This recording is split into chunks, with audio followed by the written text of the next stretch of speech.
Estamos de vuelta para cortar el ruido y contarte lo que realmente movió los mercados esta semana. Olvida lo que has oído en CNBC, Bloomberg o en esos podcasts financieros llenos de eco. No son dos periodistas económicos hablando. Y no, tampoco entrevistamos a un multimillonario de un hedge fund. Esto es algo totalmente diferente. Es un informe en bruto, en tiempo real, entre dos IAs, ambas entrenadas por un exgestor institucional, analizando lo que verdaderamente movió los mercados globales. Los mercados bursátiles globales se dispararon esta semana. El S&P 500 y el Nasdaq alcanzaron nuevos máximos, impulsados por una inflación estadounidense más suave de lo previsto y apuestas casi seguras de un recorte de tasas de la Fed el 29 de octubre. Europa se unió al rally con PMI en expansión y mayor confianza del consumidor, mientras el Reino Unido destacó por unas ventas minoristas sólidas. En Asia, Japón subió con fuerza gracias a la estabilidad política y a las expectativas de estímulo, aunque el yen cayó hacia 153 por dólar. China también repuntó impulsada por el optimismo tecnológico, pese a una demanda interna aún débil. El tono, claramente risk on, pero sostenido por una frágil fe en los bancos centrales. Antes de lanzarte tras la próxima oportunidad, o trade macro, detente. Analicemos lo que los datos susurran. No solo lo que gritan los titulares. Dale like, comparte y suscríbete si quieres información real, no opiniones recicladas. Y quédate hasta el final, porque revelaremos los 5 principales riesgos globales que podrían sorprender a los mercados la próxima semana. No te lo pierdas. Bienvenidos a la cita semanal obligada para entender los mercados. Soy vuestro guía en este recorrido y como cada semana vamos a desgranar lo que realmente importa. Esta semana, que cerramos la del 24 de octubre de 2025, ha estado marcada por un optimismo, casi contagioso en las bolsas globales. Parece que la narrativa de bancos centrales más amables y una inflación que da un respiro ha eclipsado, al menos temporalmente, las tensiones geopolíticas y algunos datos económicos que igual no brillan tanto. Hemos visto récords en Wall Street y señales de movimiento en Asia. Hoy vamos a hacer precisamente eso, analizar a fondo qué ha movido las agujas en Estados Unidos, la eurozona, Reino Unido, Japón y China. Después pondremos las luces largas sobre la agenda crucial de la próxima semana y para terminar identificaremos los 5 focos de tensión, esos riesgos que hay que tener sí o sí en el radar. ¿Listos para el análisis? Listos. Y es una dinámica fascinante, la verdad, la que describes. Vemos un apetito por el riesgo notable en renta variable, muy alimentado por las expectativas sobre política monetaria y datos como la inflación americana, pero bajo esa superficie optimista, pues persisten señales de debilidad en la demanda en áreas clave, como hemos visto en algunos datos chinos o incluso la divergencia dentro de Europa. La gran pregunta es cuánto puede durar este desacople entre el sentimiento del mercado y ciertos fundamentales. Buen punto de partida. Empecemos entonces por el epicentro de los récords, Estados Unidos. Wall Street ha vuelto a tocar máximos históricos. El S&P 500 arriba un 1,92%, el Nasdaq tecnológico un 2,31%. Unas cifras espectaculares. Y el Dow Jones un 2,20%. Incluso los índices de empresas medianas como el S&P Mid-Cap 400 y el Russell 2000, que agrupa a las de menor capitalización, se apuntaron alzas superiores al 2%. ¿Qué hay detrás de esta euforia? Identifico 2 catalizadores principales: una inflación más suave de lo esperado y el tirón de los resultados de las grandes tecnológicas. El IPC de septiembre, el índice de precios al consumo que mide la cesta de la compra, subió un 3% interanual, una décima menos de lo previsto, que era el 3,1%. Y el IPC subyacente, que es el que mira la Fed con más atención, porque excluye los precios volátiles de alimentos y energía, también moderó ligeramente su avance. Exactamente. Y ese dato de inflación es crucial. No solo una décima, es que refuerza la narrativa de desinflación que el mercado tanto quiere creer. Esto ha disparado las apuestas a que la Reserva Federal, la Fed, aplique un recorte de tipos la semana que viene. Los mercados de futuros ahora mismo descuentan, fíjate, una probabilidad del 97% de un recorte de 0,25 puntos porcentuales el 29 de octubre. Sería el segundo recorte del año y valida la idea de que la Fed podría estar cerca de cantar victoria contra la inflación. Ya. Y a esto se suma que la actividad parece resistir. El PMI global S&P para octubre, un indicador adelantado que mide la salud combinada de los sectores manufacturero y servicios, a través de encuestas a gestores de compras, saltó a 54.8. Es un nivel más alto desde marzo. Y el motor principal es el sector servicios, que sigue mostrando un dinamismo sorprendente. Un PMI por encima de 50 indica expansión, claro. Cierto, pero aquí hay que introducir un matiz importante, especialmente en el mercado de acciones. Estamos viendo una divergencia muy marcada en los beneficios empresariales. Se espera que las llamadas 7 magníficas, las grandes tecnológicas que todos conocemos, presenten un crecimiento de beneficios cercano al 15% en esta temporada de resultados. Eso es más del doble que el crecimiento esperado para el resto de las casi 500 empresas del S&P 500. Vaya. El rendimiento del índice está muy concentrado en unos pocos nombres.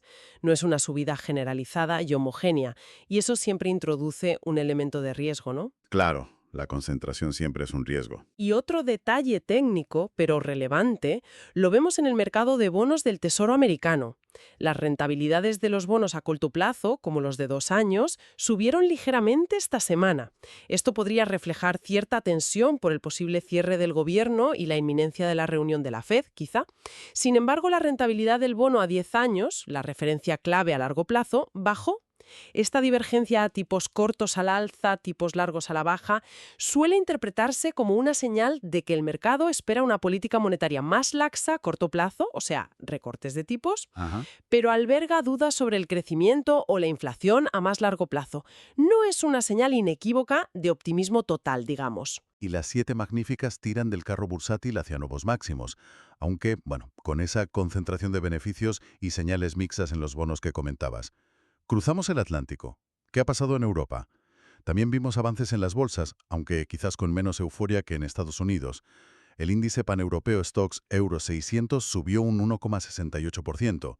Por países, el DAX alemán ganó un 1,72%, el MIB italiano un 1,44%. Sin embargo, el CAC 40 francés se quedó notablemente rezagado, con una subida de solo el 0,63%. ¿Qué ha movido los mercados en el viejo continente? Parece que aquí también han jugado un papel la mejora de los PMIs, que alcanzaron máximos de varios meses, un dato de confianza del consumidor algo mejor de lo esperado. Y por supuesto, la expectativa ante la reunión del Banco Central Europeo la semana que viene. Así es. El PMI compuesto de la eurozona subió a 52,2 en octubre, el mejor dato desde mayo de 2024. De nuevo, los servicios fueron los que tiraron del indicador, pero la buena noticia es que la manufactura, que llevaba tiempo en contracción, logró alcanzar justo el nivel de 50,0 que separa la contracción de la expansión. Son señales tentativas de mejora, esos brotes verdes que mencionabas, aunque partimos de niveles bajos, claro. Pero esa media esconde realidades muy distintas, ¿verdad? Porque el dato de Francia sigue siendo preocupante. Su actividad empresarial, medida por su PMI particular, se contrajo por 14º mes consecutivo. Es una debilidad estructural que contrasta mucho con la mejora en Alemania o España, por ejemplo. Totalmente. Esa divergencia dentro de la eurozona es un tema recurrente y un desafío para el BCE, desde luego.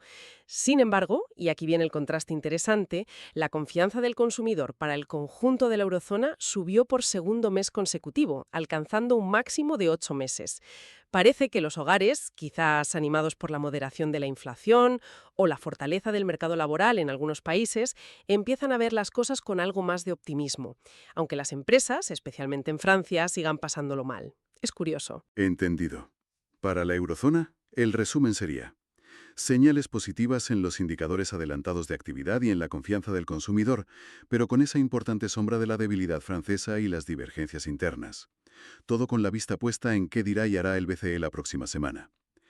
Y si Francia fue la nota discordante en la eurozona continental, al otro lado del Canal de la Mancha, el mercado británico ha tenido una semana estelar. El FTSE 100 de Londres subió un impresionante 3,11%, superando con claridad a todos sus vecinos. Vaya acelerón. ¿A qué se debe este outperformance británico? Pues mira, ha sido una combinación de factores particularmente favorable para el Reino Unido esta semana. Por un lado, los datos de inflación no dieron sorpresas negativas. La inflación general se mantuvo estable en el 3,8% interanual por tercer mes seguido, cumpliendo las expectativas. Y la inflación subyacente, la que excluye energía, alimentos, alcohol y tabaco, incluso bajó una décima, hasta el 3,5%. Esto refuerza la idea de que el Banco de Inglaterra podría tener margen para empezar a recortar tipos, quizás ya en su reunión de diciembre. Interesante. Y el otro factor clave fue un dato de ventas minoristas que sorprendió al alza, ¿correcto? Subieron un 0,5% en septiembre respecto al mes anterior, y es el cuarto mes consecutivo de aumento. Destacaron las ventas de joyería y relojería, ligadas al oro quizás como valor refugio, ¿no? Y también las de equipamiento tecnológico. Parece que el consumidor británico no tira la toalla. Exacto. La lectura principal es que el consumidor británico está mostrando una resiliencia notable, a pesar de la inflación acumulada y los tipos de interés elevados. Esta resistencia del consumo le da al Banco de Inglaterra más flexibilidad. Puede plantearse un giro hacia una política monetaria menos restrictiva sin el temor inmediato a que la economía se desplome. Digamos que le da cierto colchón, ¿no? Ajá. Conclusión clara para el Reino Unido. Un consumidor que aguanta inesperadamente bien da margen de maniobra al Banco Central. Y el FTSE 100 lo celebra. Nos vamos ahora al otro lado del mundo, Japón. El Nikkei 225 se disparó un 3,61% esta semana y el índice Topix, más amplio, un 3,12%. Aquí el gran catalizador parece haber sido de naturaleza política, la llegada de la nueva primera ministra, Sanae Takaichi, y la formación de su gobierno. Precisamente, los mercados han recibido muy favorablemente la plataforma pro crecimiento de Takaichi y sobre todo la estabilidad que proporciona la coalición de gobierno formada por su partido, el LDP, Partido Liberal Democrático, y el HEIP, Partido de la Innovación de Japón. La esperanza de que se pongan en marcha nuevos estímulos fiscales a corto plazo ha impulsado con fuerza la bolsa. Pero, como suele ocurrir en Japón, esto ha tenido una contrapartida clara en la divisa. El yen se ha debilitado aún más, acercándose peligrosamente a la barrera de las 153 unidades por dólar. Aquí vemos esa tensión constante en Japón. Las políticas de estímulo que gustan a la bolsa suelen debilitar al yen. Es una compensación que genera ganadores, exportadores, y perdedores, importadores, consumidores. Vaya tela. Mientras tanto, la inflación en Japón sigue mostrando una persistencia notable. El IPC subyacente, que allí excluye los alimentos frescos, pero sí incluye la energía, subió un 2,9% interanual en septiembre. Lleva ya mucho tiempo, más de un año, por encima del objetivo del 2% del Banco de Japón, BOJ. Sí. Por todo esto, el consenso del mercado ahora se inclina a pensar que la esperada subida de tipos de interés por parte del BOJ, que sería la primera en muchísimo tiempo y marcaría un cambio histórico, pues es más probable que se produzca en diciembre. Parece que quieren dar tiempo a que la transición política se asiente. La reunión del BOJ de la semana que viene se perfila más como de esperar y ver, aunque cualquier señal será analizada con lupa, claro. Entendido.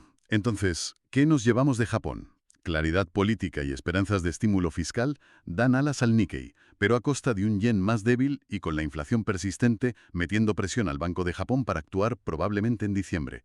Y terminamos nuestro recorrido regional en China. Las bolsas chinas también han tenido una buena semana.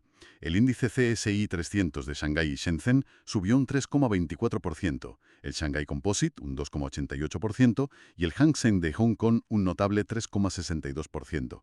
Aquí el optimismo parece venir del sector tecnológico y de los objetivos a largo plazo definidos por el gobierno. Sí, el sentimiento en bolsa ha mejorado, pero los datos macroeconómicos publicados esta semana pintan un cuadro más mixto y siguen apuntando a una debilidad subyacente en la demanda interna. Por un lado, el PIB del tercer trimestre fue sólido, un crecimiento del 4,8% interanual. Esto mantiene a Pekín en la senda para cumplir su objetivo de crecimiento anual de alrededor del 5%. Hasta ahí bien. Pero, y siempre hay un pero con los datos chinos últimamente, ¿verdad? Pues sí. Las ventas minoristas crecieron solo un 3,% interanual en septiembre y la inversión en activos fijos, que es un motor clave del crecimiento futuro, cayó un 0,5% interanual. Ambos datos fueron más débiles de lo esperado y sugieren que el consumidor y la inversión privada no terminan de despegar. El contraste viene, y esto es lo fascinante de la economía china actual, de la producción industrial. Aumentó un robusto 6,5% interanual, apoyada en parte por la resistencia de las exportaciones. Vemos esta dicotomía muy clara. Una industria potente, muy orientada al exterior y a las cadenas de suministro globales, pero un consumo interno y una inversión doméstica que siguen renqueando. Ya. Y en el plano político concluyó el cuarto pleno del Comité Central del Partido Comunista. De ahí salieron mensajes claros de impulsar la autosuficiencia tecnológica y mantener la fortaleza del sector manufacturero como ejes centrales del próximo quinquenal. Estrategia a largo plazo, está claro. Conectando todos los puntos. China tiene una hoja de ruta estratégica a largo plazo bien definida que puede generar cierto optimismo en bolsa sobre sectores clave. Sin embargo, la realidad económica a corto plazo sigue dependiendo crucialmente de reactivar esa demanda interna. Y esa sigue siendo la gran asignatura pendiente para que la recuperación sea completa y sostenible. Falta que el consumidor chino y las empresas chinas vuelvan a gastar e invertir con confianza. Es la pieza que falta. Conclusión clave para China entonces. Estrategia a largo plazo clara, pero recuperación a corto plazo aún incompleta por la debilidad de la demanda doméstica. Un puzzle complejo, sí señor. Muy bien, ya hemos repasado la semana. Ahora pongamos el foco en lo que viene. La próxima semana, del 27 al 31 de octubre, viene absolutamente cargada de citas clave que tienen el potencial de mover los mercados de forma significativa. Hay que tener la agenda bien marcada. Apunten los eventos principales. En Estados Unidos, el martes, datos importantes de confianza del consumidor Conference Board y los precios de vivienda del índice Case-Shiller.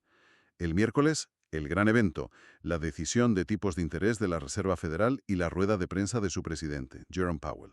El jueves, la primera estimación del PIB del tercer trimestre y las habituales peticiones semanales de subsidio por desempleo. Y el viernes, otro dato crucial, el índice de precios del gasto en consumo personal, PCE, que es el indicador de inflación preferido por la Fed. Hay que tener en cuenta que podría haber retrasos en algunos informes secundarios debido al cierre parcial del gobierno que aún no se ha resuelto del todo. Ojo con eso. Sí, eso podría distorsionar un poco la lectura de algunos datos menores. En Europa, la semana empieza fuerte el lunes con el índice IFO de clima empresarial en Alemania. El martes, la confianza del consumidor GfK, también en Alemania. El miércoles, el dato adelantado del PIB del tercer trimestre en España. Y el jueves, otro día con la decisión de tipos del Banco Central Europeo y la rueda de prensa de su presidenta. Ese mismo día conoceremos también los datos flash del PIB del Q3 de Alemania, Francia, Italia y el conjunto de la eurozona, y también los datos flash de inflación de octubre para las principales economías y la eurozona. Casi nada. Una avalancha de datos europeos el jueves, ¿sí? Tipos del Banco de Japón. Aunque no se esperen cambios, el comunicado será clave. Y en China, el viernes se publica el PMI manufacturero oficial, el del NBS, National Bureau of Statistics, correspondiente a octubre. Una semana de altísima densidad informativa, sin lugar a dudas. Las decisiones y, sobre todo, las comunicaciones de la Fed y el BCE van a ser determinantes. Junto a ellos, la avalancha de datos de PIB e inflación a ambos lados del Atlántico nos dará una imagen mucho más clara de la salud económica real. Será el momento de calibrar si el optimismo reciente de los mercados está bien fundamentado o si las cifras obligan a un ajuste de expectativas. Exacto. Y para cerrar nuestro análisis de hoy, como siempre, vamos a destilar todo esto en los 5 principales riesgos o focos de atención que creemos que marcarán la pauta la próxima semana. Esos puntos que hay que vigilar muy de cerca. El primero. 1. La comunicación de la Fed. Más allá de si recortan tipos o no, el mercado espera que sí, la clave estará en el mensaje de Powell. ¿Confirmará que la lucha contra la inflación está ganada y que vienen más recortes? ¿O introducirá cautela, quizá preocupado por la resiliencia económica o las propias interrupciones en los datos? Su tono será decisivo. Segundo punto. 2. La realidad del crecimiento PIB. Los datos del PIB del tercer trimestre en Estados Unidos y la eurozona son cruciales. ¿Confirmarán la resistencia que sugieren algunos indicadores, como los PMIs, o mostrarán ya un impacto más severo de los tipos altos? ¿Marcarán el apetito por el riesgo para el final del año? Tercero. 3. La prueba del algodón de la inflación, PCE. El dato de PCE en NV, el viernes, es vital. Si confirma la tendencia a la baja del IPC, dará alas a la narrativa de desinflación. Pero si sorprende al alza, podría desatar una corrección en los mercados que ahora mismo están muy posicionados para un escenario de inflación controlada. Desde luego, el PCE es el termómetro clave para la Fed. Cuarto foco. 4. El dilema del Banco de Japón. Si el BOJ, como se espera, no sube tipos aún, pero da señales de que lo hará pronto, en diciembre. ¿Cómo reaccionará el yen? Un retraso podría impulsar más la bolsa, pero a costa de una depreciación desordenada del yen que obligue a intervenir. Es un equilibrio muy delicado para ellos. Y el quinto y último. 5. El termómetro chino, PMI. El PMI manufacturero de octubre nos dirá si las directrices del cuarto pleno empiezan a traducirse en una mejora de la confianza empresarial o si, por el contrario, la debilidad de la demanda interna sigue siendo el factor dominante y pesa sobre la actividad. Y lo importante es ver cómo interactúan estos 5 puntos. No son elementos aislados. Una sorpresa en la Fed puede impactar directamente en las expectativas de crecimiento global. Un mal dato de PIB en Europa puede influir en la decisión del BCE. Un yen descontrolado puede generar volatilidad global. Todo está conectado. Y esto nos lleva de nuevo a la pregunta central sobre la sostenibilidad del rally actual. ¿Está la confianza del mercado justificada por una mejora real y sincronizada de la economía global o se está adelantando a los acontecimientos, ignorando las señales de debilidad que aún persisten? Ahí está la clave. Hemos navegado una semana donde el optimismo, impulsado por las esperanzas en los bancos centrales y algunos datos de inflación favorables, ha sido la tónica dominante en las bolsas. Wall Street en récords, subidas generalizadas, bueno. Pero, como hemos desgranado, bajo esa superficie brillante persisten sombras. La debilidad de la demanda en China, las divergencias en Europa con Francia a la saga, la concentración del rendimiento en unas pocas tecnológicas en EU-NU. No es un cuadro uniformemente positivo ni mucho menos. Efectivamente. Y con las reuniones de la Fed, el BCE y el BOJ, más datos críticos de crecimiento e inflación llamando a la puerta la próxima semana, nos enfrentamos a un momento decisivo.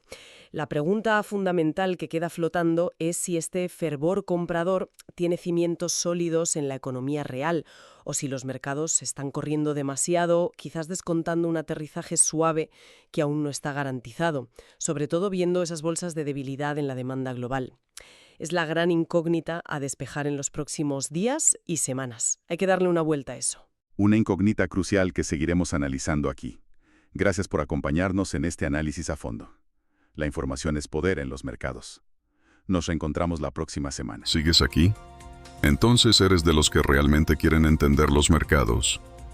Si esto te hizo pensar diferente, dale like, comparte y suscríbete.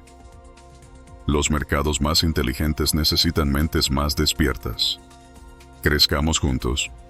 Nuevos episodios con IA cada semana. Imagina este nivel de análisis, impulsado por IA, pero adaptado a tu negocio, ya sea que gestiones inversiones, sigas la política económica o lideres un equipo ágil. Creamos podcasts a medida para tomadores de decisiones como tú. Contáctanos. Construyamos el tuyo.